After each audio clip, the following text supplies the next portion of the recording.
gagawa tayo ng unreachable na makeup trending today. Pero, naglagay na ako ng foundation, primer, moisturizer.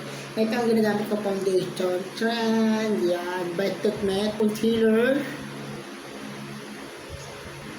Kumapit ang eyeshadow na. Ako gumagamit ng brush pagka-concealer ako. Kasi parang paganda, para hindi mauubos.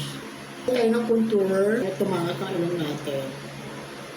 Ng eyeshadow palette, tayo ng dark, naglalagay tayo ng pinaka-dark. Diba? Para lumaki. Yeah. Naglalagay tayo dito ng dark. Naglalagay tayo ng white para kukubaran natin dito. Naglalagay tayo ng dark yung para dito kanina.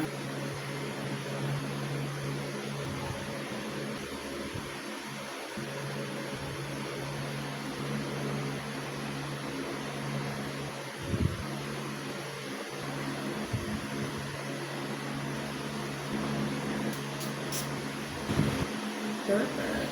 Diba? Thank you. Bye.